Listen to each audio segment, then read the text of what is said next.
questions, because right after this, we have an opportunity to see you guys show off some of your God-given talent and defy death on that big ramp out there. I would die. If I tried to do that, I would literally die. So, Beaver, tell us a little bit about yourself. How'd you get into skateboarding?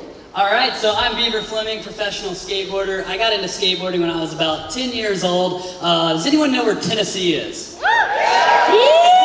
I tell you what, that's what we're talking about right there, my kind of people. That's how they talk where I grew up in Tennessee. Skateboarding wasn't very big, kind of like, Southern California, everyone's skating to school doing this thing. There was only like about 3 people that skated at my school. I got into it through the video game, Tony Hawk Pro Skater 2. And, since the day I got on, I've pretty much been skating ever since, and God's opened doors, and it's been just such a blessing. Love it. All right, Mykell, what about you, man? How'd you get into BMX? So, my name is Mykell Larrin. How you guys doing?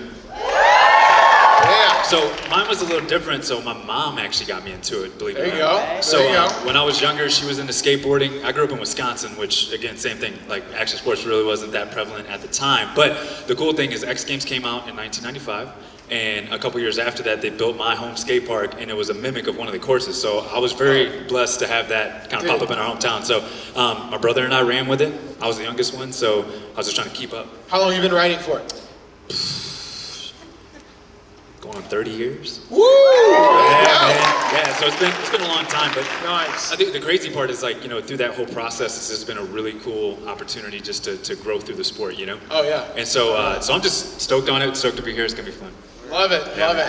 And Cody, what about you, bro? How'd you get into it? What's the proper way to, is it scootering? Scootering. There we go, scootering. Love it. Thank you for educating me. Yeah, of course. Yeah, what's up, guys? I'm Cody Flom. How you guys doing today?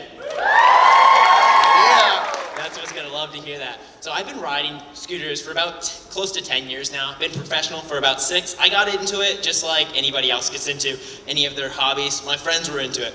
So after about 4 years of competing locally, I was able to qualify for world championships. Went to the UK when I was 14, and then from then I was able to see quite a lot of the world competing on my scooter. Doing park competitions is my passion. I've loved doing it for as long as I can remember. It's been a dream, and the Lord has blessed me. That's awesome. Love it. Well, okay, so let me go back to Beaver real quick. So Beaver, where has this sport taken you? I mean, you picked up a skateboard when you were young.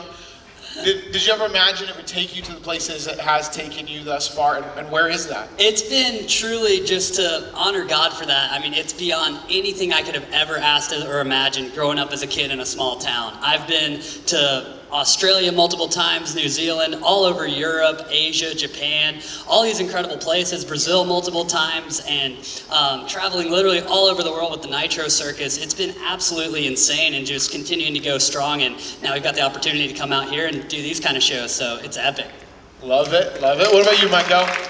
Yeah, so I think before 2006 or something like that, I'd only been to Chicago, man. Oh, man. Which is so great. It's only like 2 hours. So I grew up southeastern Wisconsin, so just right over the border, and I thought that bluffs were mountains. No idea. And so I was so sheltered in that sense, but the more that I started to dive into my craft, the more I saw God's favor in that and started to travel a lot more. And it's honestly, I think I've maybe taken, and this is honest truth, maybe like 8 flights in my entire life without my bike.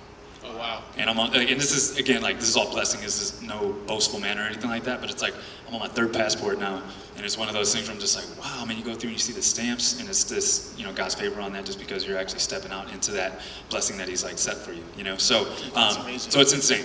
Insane with Beaver. It's like all these different countries, and you just kind of pinch yourself, after the fact, you're like, all right.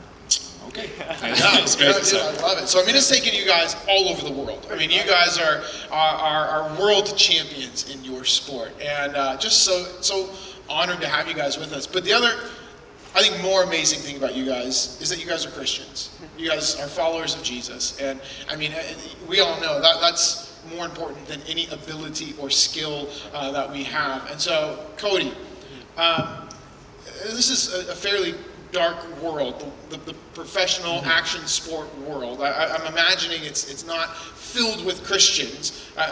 What's it like to be a Christian in that kind of environment? Yeah, you're definitely right, assuming that there isn't that many people that I can relate to on a spiritual level in my industry, and it certainly has been a struggle with me. All throughout, my career, I've been around people that, are doing what they want because they want to do it, and, that's just the way it is. You've had to deal with that. I've had to deal with that, and it's been a struggle. I think there's a common misconception among a lot of people living your life for the Lord among secular industry. So many people think like there's this to-do list. Like I can do this, I can't do that. I can hang out with those people, but I can't hang out with those people. And it's so much less like that. What I found to be true, it's a lifestyle. It's a way in which you choose to live your life. Yeah. And when I ask the question to myself, who is it that gave me everything that I have? And I recall, oh, that's right, the Lord. The Lord has given me my time, my talent, my treasure. Everything that I have in my life is because of the Lord. And when I have that perspective going into this secular industry, I'm so much more inclined to look to Him for answers in those critical moments when I'm around those peers that may or may not know the Lord. And, I'm having to make a decision. I say, Lord, help me in this. It's not on my own strength that I can do this stuff. And it's not a list of to-dos and do's and don'ts that I'm following. It's simply just looking to the Lord and everything. Yeah, I love it. Love it. That's great. Mykell, what about you, man? What's been your experience? Widespread. So again, I mean, and I'm sure like for your guys' industry, it's booming, right? Mm-hmm. And it's something that's a little bit newer. Yep. So there's a lot of navigation on that, and I feel like you're one of the pillars of it, right? So you have that. There's a lot of responsibility on your part to lay the foundation. Yeah. For BMX, it's way back. It goes so far back. And so for some of the pillars of our industry, there are some believers. There's some that are kind of like neutral, and there's some that are against it. So I think that the biggest thing, and I live by this, I always think about the pressures of fitting in as a kid. And nowadays, I got my first cell phone when I was like going into college. So for you guys now, it's crazy just because you have so much access and there's information being pumped to you left and right. And it's like, what's true, what's not? Where do I fit in? How do I fit in? Do I have the latest shoes? Do I not? Like all that stuff. And social pressure becomes a real thing.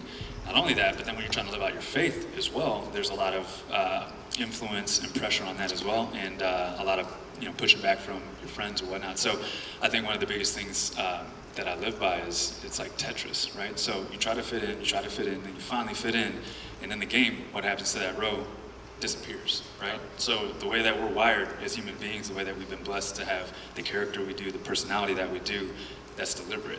That's your fingerprint on this world, and it's about making an impact. So we're supposed to be different. And so I think that in this industry, being able to live out my faith, it's literally tactful, and it has to be something that is just bigger than my words, living it, lifestyle, and everything we've been talking about, right? Yeah. So that's the biggest way I've navigated it, and being unapologetic about how gracious you are, how kind you are, what you believe in, and it's not about smacking people over the head with the Bible. It's like, well, they can tell by the way you're living. That's the biggest thing, So, so it's just more of that tactful approach. Awesome, right on. And so, what word of encouragement would you give to these students who are I mean, let's be honest, most of us are living in a space where maybe we don't have a ton of Christians surrounding us all the time. And like you were saying, Mykell, the pressure to try to fit in is so apparent and so heavy. But yet we're called to be different than the world around us. So Beaver, what's been your experience, and what word of encouragement would you give to this group of people here? Yeah, so my experience, it's been totally interesting. Like I said, from where I grew up and skateboarding wasn't popular, it really kind of set me apart in a way that as I continued to look to God through it, I was super blessed to grow up in a Christian family with my parents who were down to support me and everything. So a lot of times with that though, my friends' parents kind of questioned them and were like, hey, why are you letting your kid skate? Like, why is he really trying to go for this? But I was just super grateful to have that backing, even though culturally, I didn't play basketball. I didn't play football. And that's like what everyone did on a Saturday there. I wanted to go to the skate park. And so what I noticed at that time was I wasn't going to change who I was to kind of fit culture. And I think one of the things that at a young age, whether I was consciously aware of it or not, but I truly feel that the Holy Spirit just put in my heart was that the more time you spend trying to do things to fit in, the more time you're going to spend forgetting who it is that you actually are. We get stuck in this place of, man, I'm trying to fit in, I'm trying to do this. Like he said, I'm trying to wear those shoes, I'm trying to wear that shirt. I don't even like red, but everyone's wearing red, so I'm going to wear red.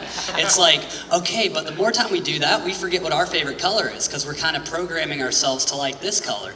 And so I think if we can get away from that and just truly being the light in a dark world is not easy. But I love what the Bible says, and we can always look to the Word for encouraging scriptures. And it talks about if we walk by the Spirit, we will not gratify the the desires of the flesh. Our flesh is always leading us to death. It's always leading us to what we can get for ourselves. But I think if we can live like Christ, looking to serve and bless other people, we'll find that our needs are met, and that, again, we have exceedingly abundantly more than anything we could ask or imagine. God's just going to be so faithful. I love, again, in Psalms, it talks about, to the faithful, he shows himself faithful. So if we can step out in faith, being full of faith, daring to believe God to do something great in our lives, he'll show right back up and be faithful to us in ways that we could not imagine. And a testimony to that is that ramp right outside there. Literally, it got done yesterday. Yeah. It got done yesterday, and now it's sitting out here for the first time. You guys are going to witness our first show on this ramp, and I could not be more honored. So thank you guys for bringing us out. Absolutely. If you have a word in your heart, I knew skateboarding when I started. There was just something about it. Like I said, I've been skateboarding pretty much every day since, aside from injuries. There was just something about it that called to me. No matter what it is that you feel God has placed within you, and you're passionate about it, there's a reason for that. Develop that thing. And as you prepare yourself for opportunities are going to present themselves to you. And God's going to open these doors that you could have never even believed. And that's where he gets the glory through it all. So just kind of work on what it is. As crazy as people may think, even if you're one of 10,000 people at your school and you're the only one that wants to step into it, just go with it, because that's where God's going to be able to show up strong. And then you're just going to have a peace that transcends all understanding. And then culture's going to be like, why are you happy right now? Why are you excited right now? Yeah, I love that. Love it. Thank you so much.